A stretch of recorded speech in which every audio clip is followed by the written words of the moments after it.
This show is centered around a topic that I feel like you can find in droves all over the internet. I don't know if Simon Sinek made it popular or if he just stole an idea and expounded on it, and or maybe just got it out, you know, to a better audience, and his reach was further. But understanding why it is that you do what you do, and it doesn't necessarily have to be why do you run your own business. It could be why are you an employee? Why have you chosen that route? Why are you a father or mother? Why did you choose to have kids? Why did you choose to go live in this city versus another one? So broad topic of just why it is that you do what you do, but we're going to laser in, obviously, given we're business partners and run a business together, and specifically talk about why we do what we do with Junk Raider. And so for me, my why, my purpose is, uh, I hate to use the word cliche, but it's true. It's to not have to, and it's not that I don't want to be beholden to another person and having to do what they say, because I don't really have a problem with getting tasks done that people need me to do and they ask me to do them. It's more so about having a seat at the table to be able to pull strings and influence which direction the ship's going more so than anything. So for me, I don't have to solely own a business to be happy. But I do like to be involved to a point with businesses where I have a seat at the table to help make strategic decisions that impact the company from top to bottom. And so for me, my why is really about freedom in that regard. The business lens, it would be for just setting myself and my family up for something greater than kind of the day-to-day minutia that most folks, and we'll section it off to the US, but most folks in the US start, get themselves in, which is that rat race. Like I never want to be a part of that rat race. It's never been appealing to me. I've always had a different kind of mindset, um, just towards my life in general, understanding that money can be a very negative thing, but it is a means to a lot of really good things. And that is just the weight that you can take off your shoulders when you have reached a certain level of financial success, but also the really good things that you can do with money when you do have it. And that's not to say I'm going to go buy a yacht or I want to start flying private, but just to throw some things out there, you can take money that you've made and start a nonprofit or really go help people. Start a business, start a new business that employs yet more people, right? We're on a very low scale today, you and I, Ted, on how many people we employ. I think we're somewhere between 6 and 8 people, but that's 6 to 8 people that, you know, would otherwise have to find other work if we weren't providing it. So I'll pause there. I think, my why is the freedom that comes with just what I do every day and not having to kind of just fit into this role because somebody said, Davis, you're hired here as an employee. This is your role. This is what you stick to. You can bring ideas to us, but we may or may not listen. That's the freedom I'm chasing, but also the financial freedom that obviously trickles down and impacts a million other things in my life. Obviously, myself and my family first and foremost, but other things that I can do with money that I obtain after I get there. That makes sense. Yeah, it makes total sense. So let me interview you a little bit. So Go for it. you talked about your why as an entrepreneur, which I love, and I think we're very much aligned there. But what's your why specifically to this business? Why So this for business? yeah, so we've been running Junk Raider for 5 years, over 5 years, and have since decided to franchise it. And I think it fits within the same vein. Um, I've talked with many folks that I've told them, hey, here's an update on what we're doing, and they're like, oh, that's interesting. Why did you go that route? Yeah. Um, versus just growing it organically and internally. And I think you and I probably agree on this. This is why we chose to franchise it. But it is because we want to do more good more quickly in more cities around the US. That's one. But two, getting to the financial success that we dream of quicker so that we can potentially have those opportunities to go and do XYZ here on the back end. if you just took 4 cities, for example, if we were just like, screw it, we don't want to franchise, we want to just expand to Greensboro and Winston-Salem and into Asheville and also get into Raleigh and into Wilmington. We want 4 new cities, in the next, call it 2 or 3 years, just that we own the location, the trucks, all the people. That would be a huge undertaking, and it would take a long time.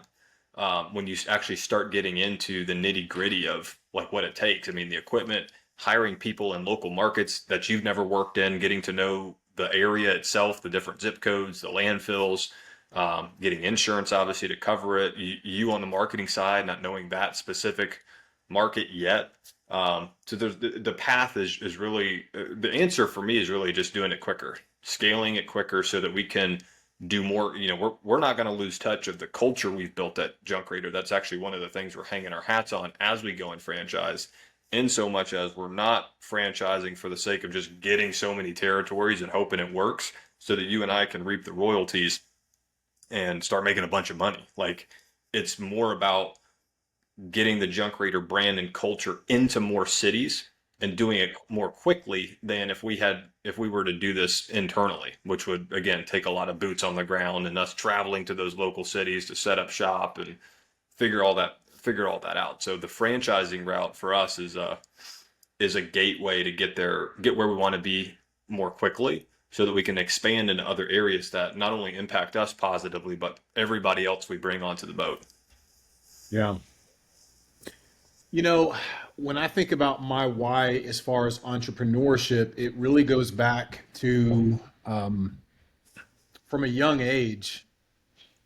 Right out of high school, I remember getting on as a telemarketer, and I excelled on the phones because it was sales, and I loved it. I enjoyed just talking to someone because I always viewed sales as really a battle. It's like a mental chess game. It's really, you're going to give me this objection. I'm going to try to overcome it. I'm going to try to anticipate your next objection and try to just understand where you're coming from and always anticipating that next move. And I enjoyed that very much. What I did not enjoy was the corporate environment. I didn't enjoy all the bureaucracy. I didn't enjoy all the games that were played. It was very much political, and I found this to be true in corporate America. Really, anywhere you go, is there's that term I use of corporate zombies, where in order to really make it, you have to become that guy or that girl. You have to know how to play that game at that place. And I'm just not good at that because I don't care about that game. I find it to be stupid and repugnant. I hate how much people have to overthink when they have a job to do. They have to overthink, should I ask this person for help? Should I present it this way? Everything becomes so calculated instead of just being who you are. And mostly because being who you are is not usually conducive to that corporate environment. The person that around their house or around town, they may feel much more comfortable dressing in just a t-shirt and whatever favorite pair of jeans and making their presentation that way, very casual. But then they go to the office and they've got to wear their golf pants and their golf shirt, and they've got to present themselves a certain way, and even their vernacular changes, their tone, their inflection. And I've just always hated that. So the corporate world for me was always very abrasive. I never fit in. And I hear so many entrepreneurs talk about imposter syndrome, and I understand exactly what they're talking about. I heard Joe Rogan talk about it recently. I was like, that's crazy. But it goes to show you that I think everyone struggles with that same thing is, am I credible? Do people really, do they really look to me as the guy with the answers? Am I just kind of faking it till I make it in this role? I have so many reasons, but the corporate environment just never appealed to me. And yet there were times I was very much that corporate guy.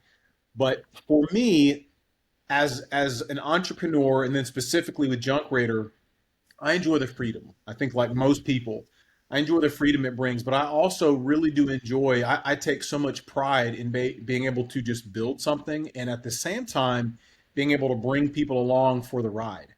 I've always found tremendous satisfaction in that. So if there's, a young guy that may be a little bit rough around the edges, to be able to mentor that person and make them into someone that really is top of the food chain in their industry. And I always think of Eric because Eric came to us a couple of years ago and he was rough. And he's got an incredible backstory, but he was rough at the time, and he'll admit that. And I look at him today, he's now a team leader. He's one of our most trusted guys. Eric easily could be a manager for us, and that's next in line for him. We just don't have enough manager slots. But that's where, as we grow and we have those layers of middle management that he could step into, it makes so much sense.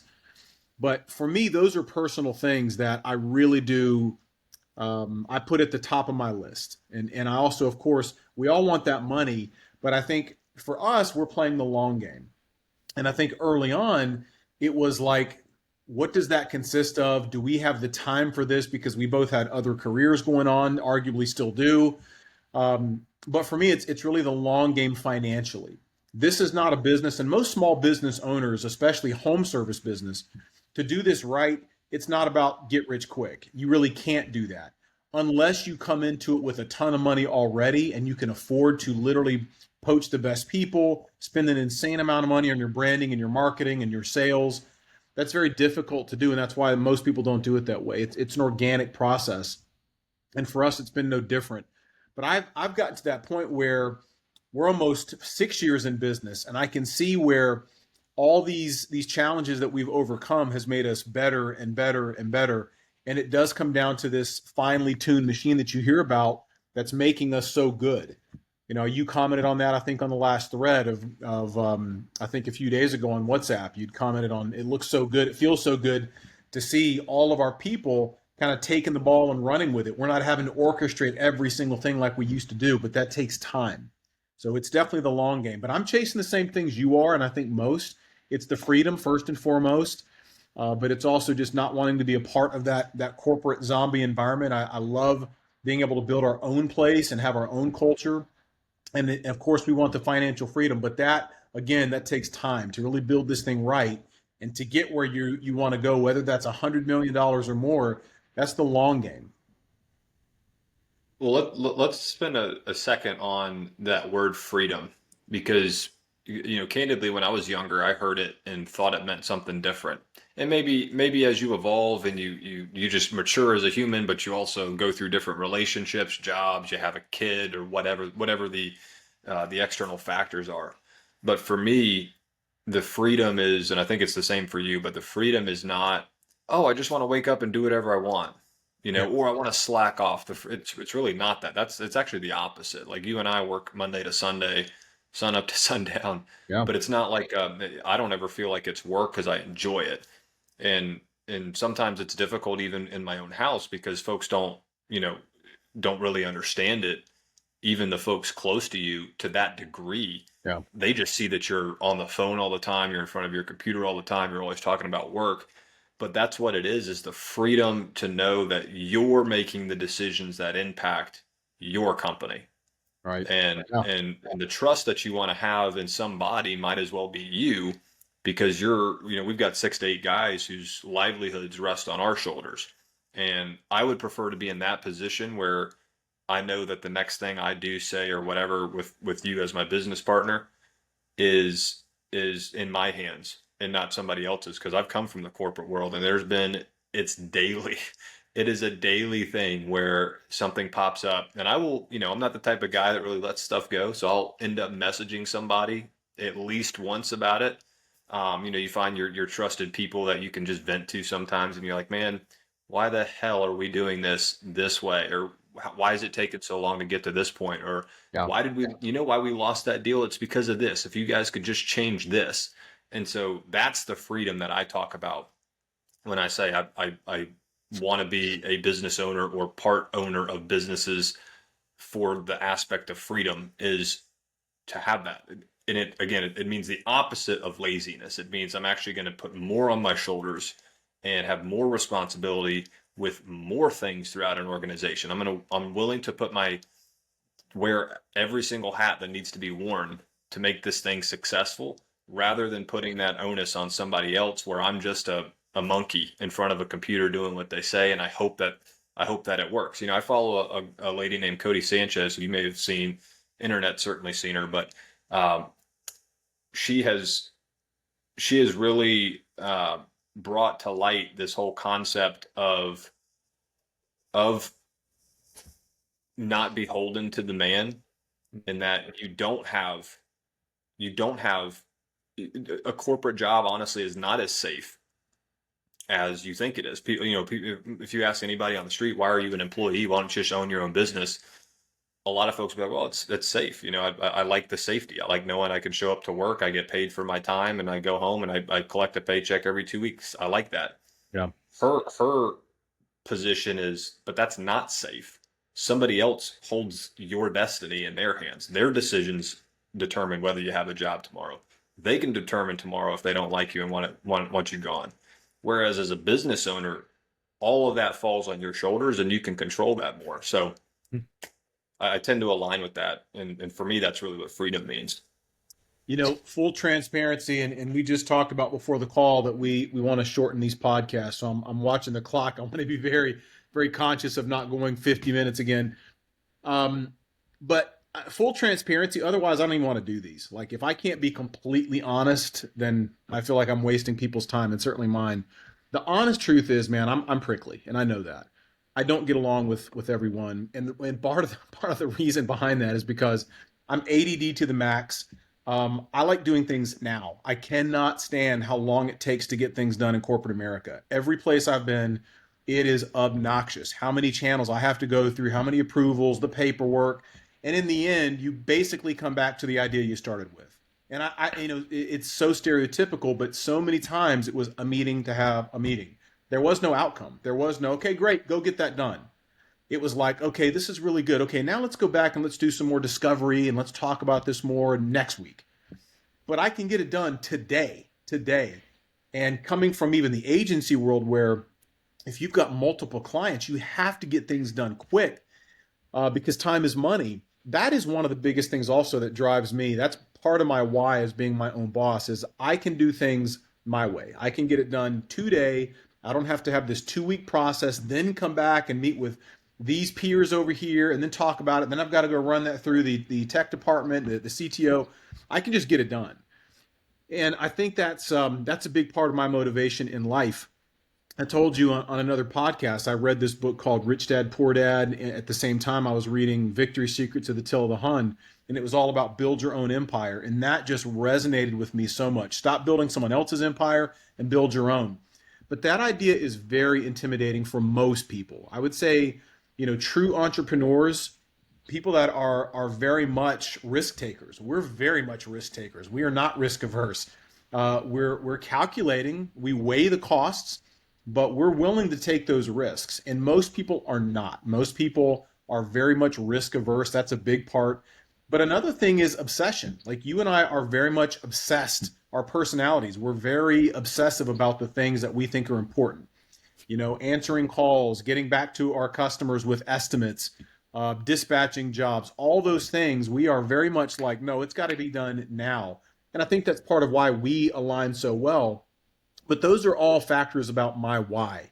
And I've just learned over the years how I want to do things a certain way, and most people aren't wired that way. They're not ants in their pants the way that we are. They want it done right now. And I think if that's who you are, and that's why I talk a lot about knowing yourself, doing a personal inventory, know your personality, and align yourself with people that get you. If you try to make it work in the corporate environment, but you're wired like me, you can do it, but you're going to be miserable.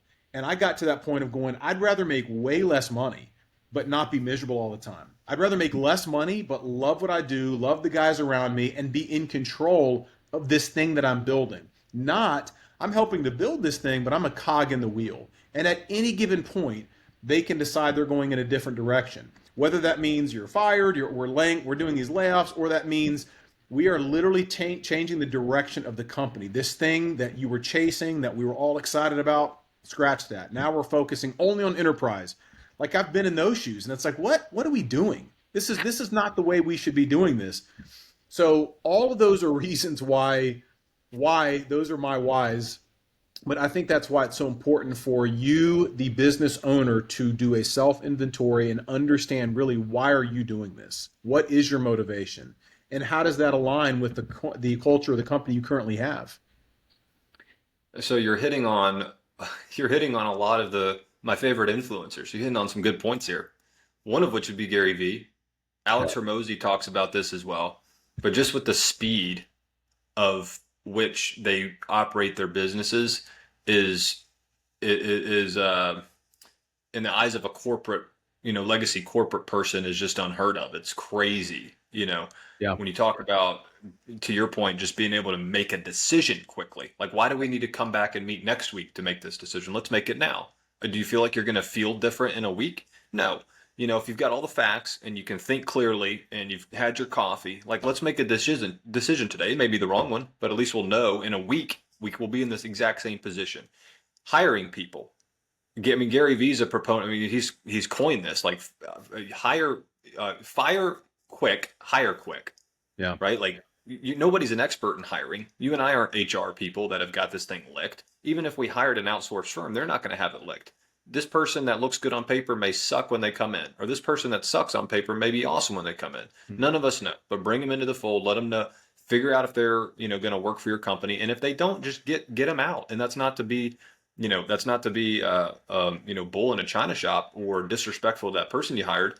It's as good for them as it is for you to get them out of a toxic organization or an organization that's just not a good fit for them, and let them move on and try to find something else that's a better fit.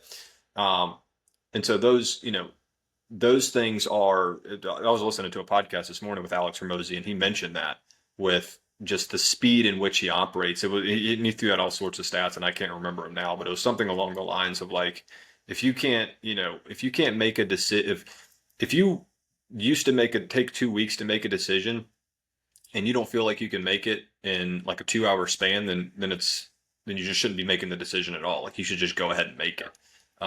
So to that, I'd say that, we align very well. And to your point, it's not like we're miscalculated or we're just running full steam ahead and all gas, no brakes, and we're just running everything over. It's not it. It's just, I think there's this connotation in the marketplace among society in general that you have to take a long time to make a decision, or else you move too quickly and it's a bad decision.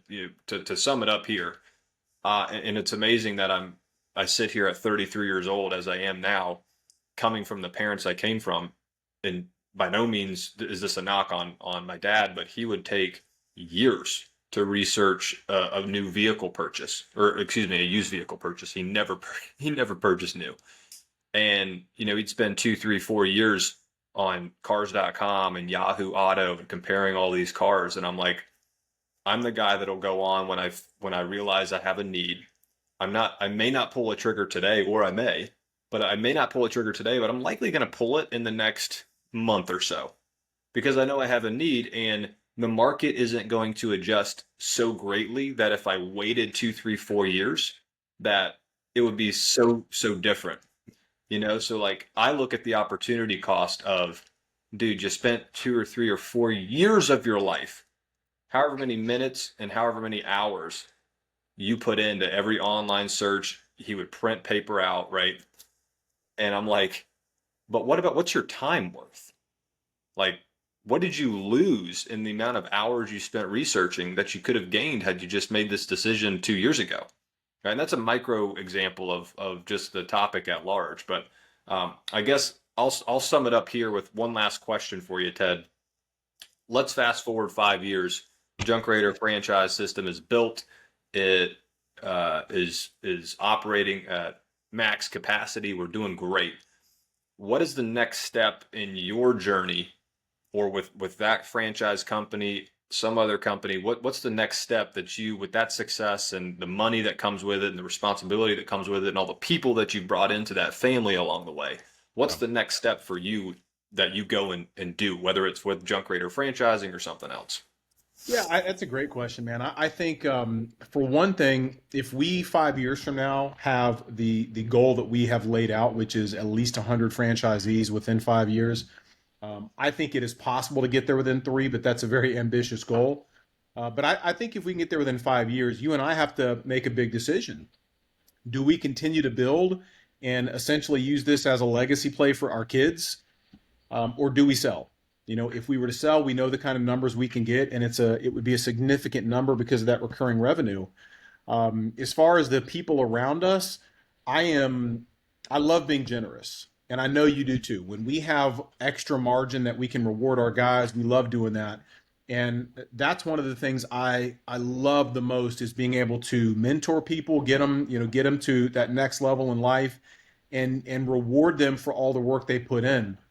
So all of our guys that stick with us for this ride, and we're so fortunate we have very little turnover. I could see the crew we have right now being with us 5 years from now, and at that point, if they don't all have equity in the company, hopefully they at least have some kind of significant ownership in the company in terms of their role, whether that is as a manager, whether that sorry, my daughter's back here playing with blocks. They weren't home and now they're home. She's too cute to kick out though.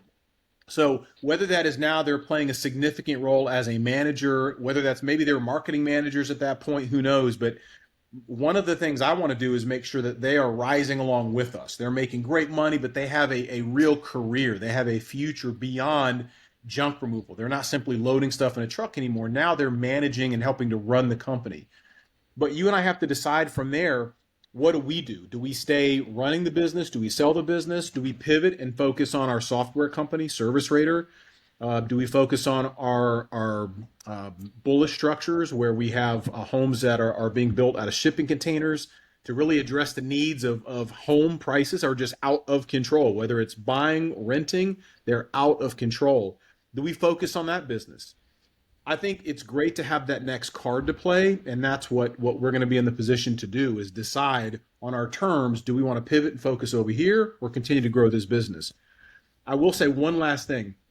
One last thing when it comes to, what's our goals in life? I've got my assistant here with me today. What's our goals in life? Well, you're looking at one of them right here. If you're not doing this for your family, if you are a family person, you really need to check yourself. You need to ask yourself why you're doing this. For me, it's all about being a great father and a great husband. If I can't provide for my family, if I can't give them a better future than anything they could imagine, what am I doing it for? That is my number one motivation in life, is to be a great husband and a great father. When I knew, though, it was time for me to get out of the corporate world forever was about 4 years ago.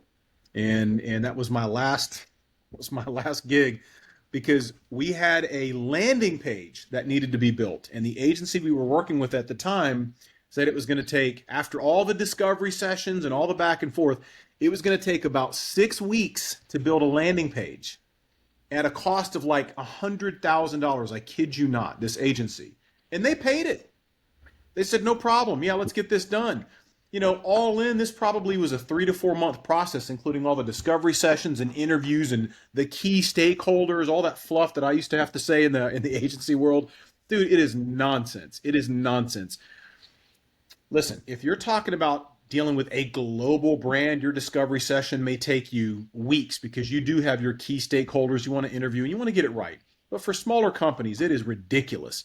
When I saw that they were going to take 6 weeks to build a landing page, and I know they're going to use Instapage or maybe HubSpot or Unbounce. Dude, I mean, anyone that has ever messed with those tools that is halfway decent, you can spin that thing up in hours, not 6 weeks. And to pay that kind of money, that's when I was like, I'm just done. I'm done, because the level of incompetence, frankly, was just so overwhelming. I just couldn't stomach it. I realized I have got to be in control, because this kind of nonsense is what drives me insane. I cannot do this. I have got to be in control. Now I've got a party going on behind me. I've got to be in control of my destiny, which was the whole premise of that book. Stop building someone else's empire and build your own. Be in control of your destiny. That's when I decided it's time to focus on Junk Raider, get rid of these other gigs, and just build our own empire. Well, I'll leave it with this so you can get back to your party. What makes me excited, obviously, is the future of our company and what we can do for folks. But the digital world has opened my eyes, and I'm sure millions of others, to the possibilities of business ownership. But besides being a business owner, if that's still not in your cup of tea, there are what seems to be a lot of businesses like ours, like an agency that Gary Vee runs, like what Alex Hermosi does with acquisition.com, and Cody Sanchez and what she does with buying boarding businesses. Like all of these people, and that's just a tiny subset of the other business owners in the world that think along the same threads that we do. is there's a lot of opportunity for employees and business owners to come together in a different way than what corporate America has looked like for the last 50 to 100 years, which is everything we've talked about here. Slow, boring, rat race, you don't own your time, you're working for a paycheck. So that's selfishly my goal for the company is to look back in 5 years, 7 years, 10 years and say, man, we built something really great. The numbers are wonderful, but what we've built in terms of the culture and been able to sustain. I put out a video yesterday or the day before about folks caring whether a business or um, restaurant, a place of business, whether you care if that's owned by a franchise or if that's corporate owned. Like I don't really care, but I can certainly tell. To your point, I think you mentioned in a post about it being a restaurant. You can typically point out the ones that are chains, and the quality isn't necessarily there. My Right. goal is really to replicate the junk raider culture and the quality that we've established here in our local market in Charlotte all over the country. And I just don't see why we can't, right? And there may be naysayers that come in and say, oh, that's going to be difficult. If you want to do it this way, you have to raise your prices and blah, blah, blah. Let's see, right? Let's see. But in Yeah. 5 years, 10 years, I hope we can look back and say, man, we established a great culture in 2018 and we carried that all the way till 2025, 2030. That's selfishly my ambition. I'm right there with you, buddy. Well, I think this is a great conversation. We're just over the 30-minute mark. Still went a little longer than we wanted, but great topic. Thank you for this. We will see you guys next week.